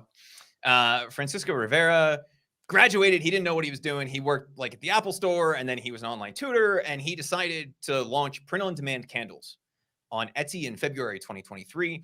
And the more he worked, it said originally he was working, like 4 hours a day, 5 hours a day, and he only made $100 to $500 a month. And then like 4 or 5 months later, his sales took off, and now he's only working 20 minutes a day, and he's making $38,500 a month. Now, I did a little bit of digging, right? That's going to be his top line revenue. And again, like I said, all of the different iterations of this story have one or another piece of this. He said he's making about 30 to 35% profit on average. So, okay, let's just call it $10,000 a month on the low end. Sure. That's not bad for 20 minutes a day. Yeah. What are your thoughts on seeing something like this? If those are the numbers that we're talking about, right? $10,000 in profit, 20 minutes a day. Is this something that is, one, sustainable for the long term? Two, was it caused by working 20 minutes a day is the other one. And then three, is this something that's repeatable for other people? Yeah. Well, okay. So I can't really say for sure because I don't know this person and I don't know the entire backstory. But I have been in business for over 20 years now. And I have made, more than $38,500 per month. And I don't care what business you're in. If you're generating that much revenue, you're going to be working more than 20 minutes a day. And he might have had a stretch of, it was like 1 week where he was only working 20 minutes. So he's like, 20 minutes a day, sounds good. But personally, if you have that many orders, and we're talking candles now, right? So if we did the math on the candles, how many of these candles are you selling per day? You can't tell me that people are having problems with their candles. Now, maybe he was smart enough to hire someone to do all of the support, right? Well, if that's the case, he's paying someone for that. So that 38,005 comes down even further, right? Because now you're paying someone full time to handle support. I guess the issue that I have with any of these is it's not realistic, right? And when people see this, it's like, oh my gosh, I would love to only work 20 minutes a day and sell candles. Of course, who wouldn't? But in reality, I can almost guarantee that there's probably 50% truth to this. And I know I'm kind of calling BS on it. Sorry, but I'm just saying I've been in business a long time, and you're selling a candle that the margins are really low. And from there, you have to sell a lot of candles, and you're going to have people complaining about something, right, within that process, or they're wondering where it is. Now, we don't even know if there's personalization on these. We don't know any of that stuff. If there's personalization, that requires another step in this, right? So all of that. So did he have a month where he did 38,500 in fourth quarter? Maybe. And maybe now that's all of a sudden you're doing that every single month. So I would want to see more. I would want to see the store. I would want to see sales. I would want to see all of that. So why didn't they put like screenshots? Why didn't they put more proof in here to show that this is actually the case? So my thing is, if you're watching this, my reason in wanting to do this and to cover this is to say, be careful of what you believe when you see someone putting up a mug and saying you can make $15,000 a month selling these, and it's going to take you 20 minutes a day. I mean, you have to put your common sense hat on and be like, that's BS. There's got to be more to the story. And I think if we unpacked it, we'd probably find that. So I just think it's a good headline. People like passive income. They like 20 minutes a day, the 4-hour work week, right? Tim Ferriss. Do we really think that there's such a thing as a 4-hour work week? Probably not, but it sounds really, really good. Where are you going, Chris? So one of the things that cracks me up is the 4-hour work week, the title of the book. Do you know where that actually comes from in the book? Because he's not saying he only does 4 hours worth of stuff. He's saying it's 4 hours worth of stuff that doesn't excite him, that doesn't make him really happy. That's not the like passion side of the business. It's 4 hours of work, the stuff he doesn't like to do. Right. And it's all about how to get that stuff off of your plate. Is it possible to build a $500,000 a year business? Because Scott, that's what we're talking about. Top line here, give or take, is $500,000, right? 468,000, something like that, to get to that number that they're talking about on a monthly basis, right? It's not impossible to get there, but it is impossible to get there in 4 months working 20 minutes a day and have it be sustainable. And that is the thing that I want people to really pay attention to. Can you catch a trend at the right time and hit those numbers if you're doing trend chasing? Yes. Is that something that is sustainable if you're only working 20 minutes a day and never launching new designs? Because that's the other thing he said in here, Scott, is the only time he spends on the business at all is answering a few customer service inquiries. Well, that means he's just letting Printify send out all of the candles. He's not doing any customization. If he has a design that goes down, that dips in sales, that he's not launching any new designs, right? And I don't want people to take this as an attack on Francisco, because it's not. It's an attack on the idea that even if the only active working time that he has is 20 minutes because he's doing that, if he really likes design, he might not be counting that as working time. Or, and Scott, I know you fall victim to this, he's sitting in the hot tub, just hanging out at night, and he's thinking about business. Right? That's me, by the way. That's not right. That's not Francisco. It might not feel like work because it's not sitting in front of the computer. But mental work, when you are an entrepreneur, is a huge portion of the business. And it's very easy for that to consume every waking minute of your life before you sit down. And this is something Tim Ferriss actually talks about now a lot, where he says, I'll walk around for 3 days thinking about something before I sit down. And then it only takes me 20 minutes to do, or it takes me 2 hours to do. But it took me 3 days of thought process to figure out the right way to do it instead of just throwing spaghetti at the wall. Yeah. And it's not saying that you can't build a business like this. You absolutely can. But if you're only doing customer service and you're just writing this, it's going to slowly start to go away. If you're relying just on one product, it's going to slowly start to go away. So what I think we're both really advocating for here, Scott, is not that we should shout down with Francisco. Heck no. Congrats, Francisco. If these numbers are anywhere close to accurate for what you're doing now, that's awesome. The concern that I would have, and what I would say to him if he was in the room with us right now, if you guys know him, give him a shout out, invite him on. We'd love to have a talk with him. Would be, what are you going to do when this starts to erode? What are you doing to plan for the long term with this? Because everything that we're seeing, everything that they're talking about in this article, it's cool. It's nice. It's nice to have that revenue coming in. But one of those candles goes away. Now we're down to $20,000 a month or whatever it is. And so if we're not planning for the long term, we're not doing that active work, that can start to disappear very, very quickly. Does that make sense? Yeah. And I just want to, again, kind of highlight that we're not saying that, it's not possible to create a business that you can work a few hours a day. The key word there is a few hours a day. If you're going to build any sustainable business, you're going to have to be involved. And like you said, Chris, work doesn't mean necessarily you're physically typing or you're physically doing like thought, thinking, brainstorming, strategy. Like that's all work. It requires bandwidth.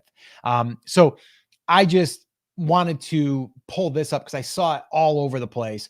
And I'm like, you know what? People need to know the truth from someone that's built several businesses. And I've never, ever had a business where you could generate that kind of money and only work 20 minutes a day. You're still working because 20 minutes a day doesn't get you much. Like, what are you doing in that 20 minutes? I mean, think about this. You go on, you answer a few support emails and you're done for the day. Nothing else you got to do. There's so much there's so many other things that you would have to do. And like you said, Chris, if you don't, your business is going to die, right? You got to do something. You got to market it. You got to keep up on things. You're going to have competition coming in trying to sell those candles against you. So yeah, there's stuff to do. Now, Scott, the alternative to this, do you have to hustle your face off? Do No. you have to be working 23/7? No. So is there a balance that Yes. you can find here? And the answer, yeah, right. And that's what everybody's looking for. And if he continues to sell $400, almost $500,000 a year in candles forever, and only has to work 20 minutes a day, awesome. But the truth is, he's thinking about it more. And if he's not actively thinking about the business, he's probably worried about the things that we were just thinking about, which is working on the business, right? Oh my God, if my top seller goes away, my entire business goes away. Maybe I should build a customer list. Maybe I should branch out beyond just candles and put my really awesome sayings on pillows or whatever, right? Start to branch that out a little bit. Maybe he's designing new things and just not counting that as work. But the truth is, it's not 23/7 and it's not 20 minutes. It's somewhere in between. And what you should be looking for here is focusing on the things that matter, right? Are you in a niche? If so, do you have your products up? If so, what else can you launch and sell to those people? And then come back once a week or so and take a look at the ads data. Your Etsy business doesn't have to consume your life. Although, Scott, I think you would probably agree with this in the fourth quarter for most people. It will take up much more time than you wish that it did because of all of the orders that are coming in. But the rest of the year, it doesn't have to. You're going to be working more than 20 minutes and you're going to be working less than 23 hours if we're thinking about this from a realistic and long-term standpoint. Cool. Yeah. All right. So let us know in the comments. Do you feel like that's BS and it's not the full story? Or do you think, yeah, it's totally possible to work 20 minutes a day and make $38,500 per month? Let us know in the comments. Somebody in the comments said, yeah, 20 minutes a day after 3 years of 80 hours a week. Yeah. And that, okay, the original CNBC article had a little bit more context for, he was working 5+ hours a day with his day job when he was getting started.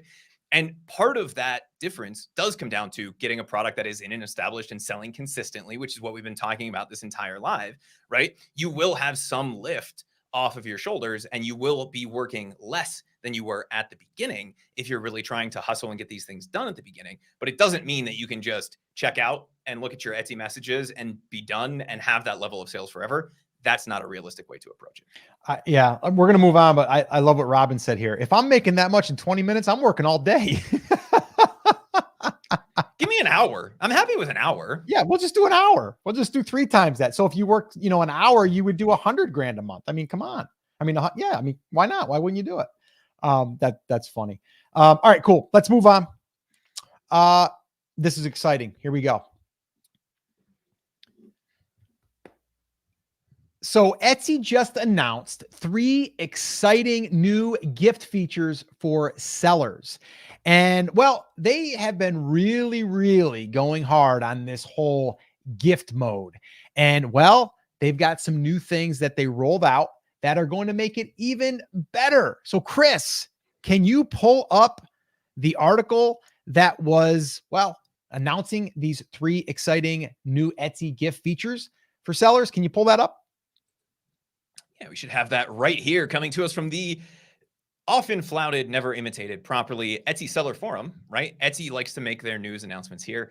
And this comes to us from one of their community managers who says 3 exciting updates to gifting on Etsy. And Scott, this came out right around the same time as their Q1 report, which I don't know how much you dove into that because you're not like a stock analysis guy, but their cost for customer acquisition, not great, kind of went way up. And so they're saying, hey, we're good. We're doing this gifting mode thing. This is really what we're about. And if you actually break down the numbers, a big portion of that reason that cost per new customer acquisition went up would be the Super Bowl spending. If you actually look at the marketing budget, right, and some of those kinds of things, all of the money that goes into that, if you pull that out, it's fairly close to where it was last year. And what they're really doing here is they're saying, hey, this is our stake in the ground. Gift mode is here. It's not going anywhere. We are all in on gift mode. So we're launching a few new things. The first thing that they tell us in this article is that this week, meaning as of the time of recording this, they're going to start a new television ad campaign in the US and UK, telling people how they can use the gift teasers, which they announced a few weeks back, to send thoughtful gifts at the last minute. Right. So it's Sunday morning of Mother's Day and you've forgotten. Etsy's got you handled. That's kind of what they're going after here. And we had a long conversation at one point, Scott, about gift mode and about the gift teasers. And we were curious how they were going to market this. Yeah. Given that conversation, is the gift teaser a good idea if it's more for the last minute thing versus like they're going to send it to them today and potentially ruin the surprise angle, which I know is something you were concerned about. Yeah, no, I think so. And I think they even talked about possibly having that kind of blurred out or grayed out so you couldn't see it. Chris, can we actually watch that video? Is it queued up? Can we get sound on that? Can we? Oh, I can hear it. Yeah. Let's go ahead and do that. I think that would be fun. Let me know. If not, I can share the audio on the tab itself. No, you can hear it. All right. Oh no. What if we don't get down in time to get a birthday gift for Zoe? Don't panic. With Etsy, we can find the perfect gift and send her a preview right away. I love this. Thanks, guys. Ooh, that's a relief. It sure is great to know when something's coming. Don't panic. Gift easy with Etsy. Was that Scott? Was the end there a shout out to who was the model with the long flowy hair back in the 90s? Didn't he get hit by a seagull or something on a roller coaster? Yeah. somebody let me know in the comments. So first of all, terrible friends, right? If you're worried that you're not going to get off the roller coaster in time to buy a birthday gift for the person who's right behind you, and it's clearly already their birthday, then you need to do some self-evaluation. But I think looking at this, Scott, I know you were not a huge fan of their Super Bowl ad. Is this angle, one, something that makes a little bit more sense, and two, something that you think is more likely to resonate with people as a reason to come back and check out gift mode? Yeah, I do. I think it was a great commercial. I think you got the idea, right? It's last minute. You're caught upside down as a roller coaster, kind of got stuck. And then while you're sitting there, you're like, oh crap, I forgot a gift. Oh, I could just go to Etsy. So I think it was well done. It was probably not that expensive to do either, because it was just in that one shot. But I think it was really good. And I've been seeing more commercials like this on like primetime TV. So I think they are doing their best that I can see for spending money into the platform, which is really, really exciting. So what else is the exciting new updates here though? So the gift mode, that's a thing, but so what can you distill down? Like, what are the three? Yeah, so gift mode is rolling out worldwide, right? It was something that was geographically limited. They are increasing the ad spend behind this. And that's something I really want to kind of hammer on for a second, Scott, because you and I have talked a lot about Temu and Shein and like the billions of dollars that their competitors are spending on ads. Yeah. And Etsy's still spending relatively nothing compared to those. Like, you're talking hundreds of millions versus billions. And I know that for most people conceptually, that sounds like not that big of a difference, but it's literally orders of magnitude different. And so what Etsy is really trying to do is just double, triple down on come here for this thing specifically versus shop like a billionaire, be everything to everybody. Yeah. And they need to start using that ad spend a little more wisely if that's something that they want to do. And it looks like with this angle, you at least understand what it is versus like the Statue of Liberty and all of those kinds of things. Yeah, so they're really going to ramp this up. And, we won't know how effective this is in terms of driving sales till the end of the quarter, more than likely. We'll see sometime around beginning of September, end of August, beginning of September, what those numbers look like in terms of what this does for Etsy's customer acquisition. So it rolled out worldwide. They're doing that ad campaign. And they added something really cool, potentially, to the gift teaser, which is a video message. So not only now are you going to get like the photo of the thing that you click reveal on, but they're going to give buyers the ability to send a video message along with it. Yeah. Yeah, that's what I just saw. And they actually have the stat there. 200,000 people have already received those. So I think that's really interesting that they've sent it out to 200,000 recipients already. They are going to be potentially adding video. It says it isn't rolled out 100%, but there is a preview that's being rolled out. So technically the three they're going to be going hard on video campaigns, right? And they're going to be putting it up on TV. The other one is that they are going to be adding potentially, they're sending it out in email for you, and they're going to be giving you a preview, and they're going to be adding in video. Was there something else that I missed? They've rolled it out worldwide. So it was Worldwide. There geographically you go. limited before. So anybody can experience the wonder of Etsy gift mode, whether that's good or bad is yet to be determined. Yeah. They do seem to be really serious about this. And we saw this at the end of, I guess, when the Q4 report came out. They were talking about all of the things that they were really going to double down on in 2024. They were super excited about gift mode. We saw it again when they released their Q1 earnings, and they said, look, we think this is really going to do it for us. Now we're seeing it yet again with them saying, hey, we're launching a massive TV campaign. We're launching across all social media, and we're giving people even more options, because the gift teaser thing it was okay. Yeah. With the addition of the video message, I think that is something people will take more advantage of. I don't know if you go to Etsy for that specifically, but it's really about you can get the last minute gift, and you know that they're going to get at least that, even if they don't get the gift on time. So even though they don't have control over like same day shipping or any of those kinds of things, they're really trying to emphasize the time in which you will get the gift. And if you are a last minute shopper, you can still give your friends or family something from Etsy before they even get the product. Cool. So yeah, so I would say give it a shot, as far as like getting your products into the gift mode ecosystem. You basically just got to create something that could be given as a gift, and make sure that you include gift in your title and in your tags, and you might have a shot at being put in that catalog. So that would be my advice there, is get yourself involved by creating something that could be giftable. All right. So Chris, one more I think we got. Yeah. This is interesting. This one here is really interesting. Etsy confirms that sellers can use AI and still be considered handmade. And this came directly from Josh Silverman, the CEO of Etsy. And well, he basically said, yeah, you can use AI. Now, there's probably some things that are still going to need to be monitored. But Chris, I wanted you to look into this article a little bit and what was being said, and maybe we can get a little bit more clarity on what this actually means for people that are using AI in their designs. So what did you discover? Yeah, so this one came to us from Value Added Resource, and they're quoting an interview from Axios and chiefmarketer.com, where Josh Silverman came out and he said, look, I think AI assisted creations should be listed as handmade. And what he said specifically was, we had some discussions about it, whether it's handmade or not. Does this actually belong on Etsy? So it's good to know, Scott, at the very least, that they did have a conversation about this, or maybe he had it in his own head, but somebody thought about it from that perspective. Do these products belong on Etsy? And we ultimately decided that it was basically the same thing as electronic dance music, right?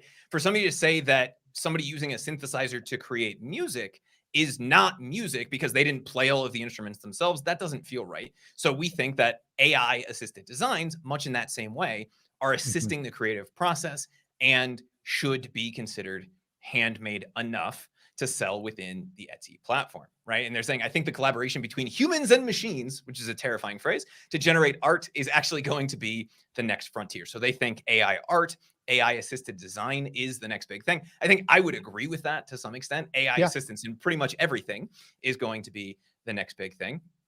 And, then this article, like most of the other articles talking about this, kind of talks a little bit about some of the downsides of AI. But the real headline to me here is that even though they've allowed it on the platform, I don't know that we've seen an explicit statement before saying, look, we think that this is a tool just like any other tool. And as long as you comply with the other rules of the platform, there's nothing wrong with using AI in your design. Yeah, I mean, it's interesting, but there's still going to be discrepancies, I think. And is there anything there that so is that a quote from him? I think right now where the capability where we are with the capability, we're further ahead than where people are comfortable with, right? Yeah. And he used that to say, our AI is so good that people are uncomfortable with it. And the reason they were talking about that is he was talking about, this is something we talked about at the end of Q1. and I think we covered the story later on where they were going to roll out an AI sales assistant, and people hated it. People just didn't like it, and so they pulled back. It doesn't mean that that's going to go away. Walmart, I know, is working on something similar, right? Shopify is where everybody that's in the e-commerce space is working on a way to replace that search bar across the top with a way to more easily find your product. And they think that AI is the way to do that. But all of the experiences, including the experiences that Etsy has had with their AI sales assistant, not so hot. They still think it's the future, and they think that the design side of this is great and it's not going anywhere. Yeah. So basically what you're saying is they're playing around with AI themselves. They're finding that their AI for chatbot stuff not working so well. And they're looking at, well, as a creator, using AI could be beneficial because now that can help the creator be even more creative, right? Because we've talked about this. If you're just creating AI designs strictly almost like copy and paste, then that takes away from the handmade or the person that's actually putting time and effort into creating something. I'm wondering, how are they going to determine how someone just didn't create a whole bunch of designs quickly without a lot of thought, without a lot of design, and they just slap them up there? Is that going to be okay? Maybe they'll let it be like, well, let the customer decide, let the customers say if they're happy with it or not. I don't know how they'll deal with that. Yeah, so I guess in my mind, and I'm sure I'm going to light the comments on fire here. I'm wondering where that line would be, if that line exists at all, Yeah. right? So if you could create something in Photoshop by drawing the blocks, right? You start with a square and then you add a circle on it and somehow you turn that into a person, right? Yeah. And I can type into Adobe's AI, give me a person, and we both get a similar looking person. At the end of the day, what's the difference other than the skill set? And I think that's where a lot of people get where they want to stand their ground on certain things, especially in the art world, right? Yep. But getting what you want out of AI is not a sure thing usually. And so what typically happens is you'll see people using elements. And I think pretty much everybody would agree that creating elements is okay, because it would be no different than going to a stock element website or a stock photo website and buying something from there, right? That weird line starts to pop up when you're saying, all right, let's do some wall art. And you just create the entire thing in one go in Midjourney or wherever. But is it really different than taking the individual elements? That I don't know. I found it extremely interesting that they basically said, yes, they actually did give it a green light instead of a non-answer, which has been their stance basically up until now. It wasn't not allowed. Now it's explicitly allowed. And they're saying they think that this is going to be the future. And they're considering it handmade. Now, Scott, there is something that I know is going to come up in the comments. Etsy loves AI for canceling accounts. Like if you have something, it's gonna block your account. Like all of these things could happen. And a lot of that comes down to the handmade policy, which he says AI complies with the handmade policy. Awesome. But if you're selling print on demand stuff under handmade, you need to make sure that you're listing your production partner. That's a great way to get shut down. Even though the design itself, the product itself can be listed on the platform, that listing can still be in violation if you're not setting that listing up properly, listing your print on demand partner. And that actually puts it in a subcategory that they call handmade with production assistance.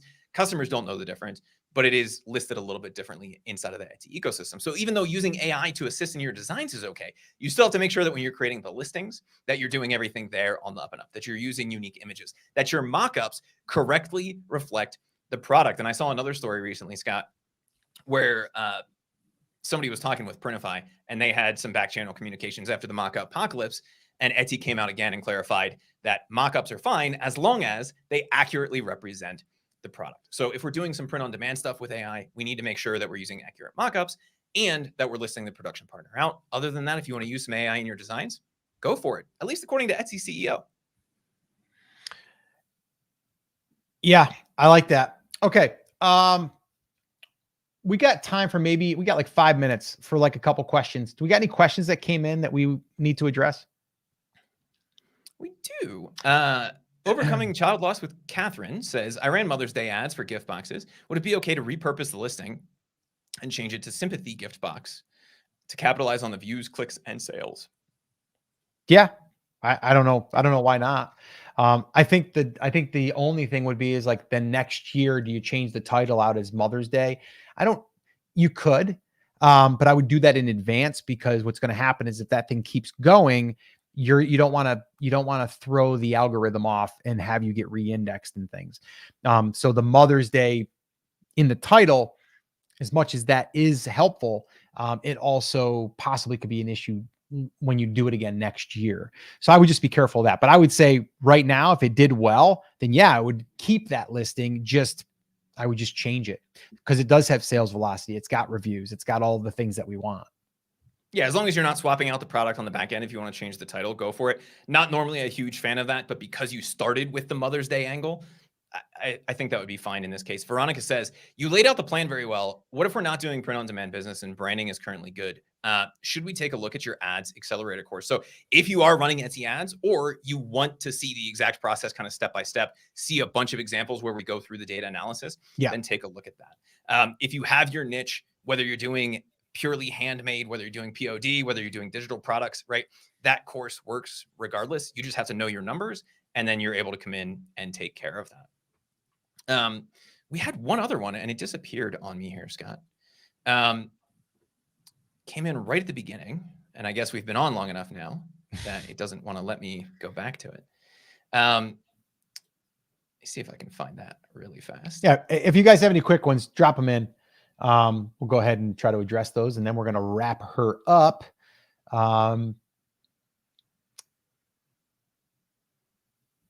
Let's see here. So how often are you making your way through that process that we laid out today? Obviously, once we choose the niche, we don't need to go back through that, but we are going to go through the research, launch, ads, learning, and then launching more products. So when we get into that research and launch more, what does that cycle actually look like?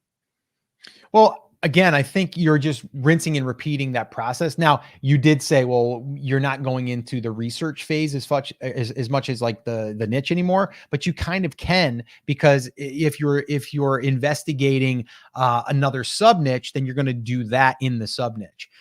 So all of these things are kind of being done when needed. So, for example, if you are going to just try to dominate the bachelorette sub niche because you want to be in the wedding niche, then that's where you're going to start. You're going to build that out as much as you can. And then from there, you might be like, okay, now let's do groomsmen and let's try to do something there, or bachelor party, something, right? And then you're going to go to that, and then you're going to build that out, and you're going to need to do some research there. So to me, it comes down to when you are kind of up and running, you've got all this stuff going on, you're probably just going to think to yourself, how can I optimize what I currently have? Okay. And what I mean by that is also like, how do you look at your ads data on a regular basis, right? You're going to pull that up weekly and you're going to look through it. The next thing is like, okay, I'm going to launch. I've got 2 more products that I want to launch this month or this week. Okay, cool. Then you got to optimize, right? You got to go through that process. Then after that, you're going to run through your launch process. So the tactics are part of the strategy that you're going to be using. So you're just going to go back to those tactics. The launch process is a tactic in a sense. It's a strategy, but it's a tactic. And then you're just going to rerun that, but just on the new products. So hopefully that made sense. Yeah, and I think once you get in here, like we said, it's boring, right? It's not shiny objects, but you are going back through those things. You're looking to see what's in demand, or if you have an idea that you want to launch, like we were talking about, go ahead and launch it once you have that base set. Then you launch those next 3 to 5 products. You wait to see what's happening. You come back in and optimize them, and then you go through the process again. It could take you a day. It's more likely to take you a month, or like 3-4 weeks to really work your way through that process with everything else you have going on in your life or your business. But the goal here is not the number of listings. The goal here is building that long-term sustainable business, and taking the time to do it right is more than well worth it. Okay. Drink Savers. I've only had 198 views, but 94 visits and 2 favorites in 30 days, 0 sales. So the question for you would be 198 views. I'm more into like, the 94 visits. So you had 198 views and you had 94 people click in. That's pretty good. Like that's amazing. 50% click-through rate. Yeah, that's crazy, right? And then from there, you had those visits, you had 2 favorites, but no sales. So that would tell me we had almost 100 people that actually went into the listing, but you had no sales, there's probably an issue within the listing. It's probably whatever those clicks were. We need to look at what those clicks came in through, what keyword search. And then we have to say, oh, well, that was too broad. They were maybe curious. They got in, but it wasn't the thing that they were looking for. So now we need to clean that up on the back end. Or you might say, well, they came in, but they weren't compelled to buy because the images were a little flat. They weren't as good as they could be. And you want to tweak that. I think you're right on the cusp of like where you can start to make decisions, because you've had 94 visits, right? In, clicks, with no sales. I also think it could be, maybe if it's a price thing. So right now, I know we don't talk like price is the thing. It is when you don't have reviews, right? So if you don't have reviews, we got to kind of look at, okay, well, what other lever can we use? Price. And we would just want to reduce the price on that. So that way there, it's going to be like, well, it's a no-brainer. I'll just go ahead and try that. And then that's going to help you get a review. Well, when you get a review, that'll help your conversion and all of that. Yeah, I think this is a great example of where is the problem. In 30 days, 198 views or whatever, that it was under 200, tells me that there's not a lot of demand there. But the people who are typing that in really want something to buy because 50% of them clicked. That problem is not with the ad. That problem is somewhere on the listing. So we're either totally irrelevant in terms of the keyword that people are clicking on, in which case maybe we add that product to our shop. And if we are, then there's an issue with the listing. We're not communicating exactly what the product is in a way. If we're getting 100 people, 95 people, let's just call it 100 to the listing, somebody should have bought by now. And because they haven't, that tells me there's a mismatch with their expectation when they're coming to the listing. Yeah. Yeah, for sure. All right, cool. I think that's going to do it. So guys, thank you so much for hanging out with us. Over 250 of you, and almost 200 of you still on with us now. So that's awesome. We appreciate it. If you guys would do us a favor though, and if you would like this, if you've gotten any little bit of value from today's live stream, we'd appreciate it. If you have any additional questions that we didn't get to, or that or that you just have, drop them in the comments, and we might do a follow-up of just doing some Q&A. And we'll do that. So that way there we can make sure that every question gets answered. And then also I did mention a bunch of guides here today. I mentioned the roadmap. I mentioned the SEO guide, the Etsy ads guide. If you want any of those in the comments, roadmap, SEO, or ads, and we'll make sure that we get those over to you. All right. That's all you'd have to do to get those. And we'll send them your way. But other than that, I just want to say thank you guys for hanging out with us. You're really making these lives fun and exciting. And hopefully you guys are learning from these. And if you got anything you want to say, a little review, leave that there too in the comments. We like reading them. We like to know that something we shared helped you. Let us know. All right, guys, that is it. That is going to wrap up this episode. We appreciate you. Take care. Take action. Have an awesome, amazing day. We'll see you right back here next time. Take care, guys.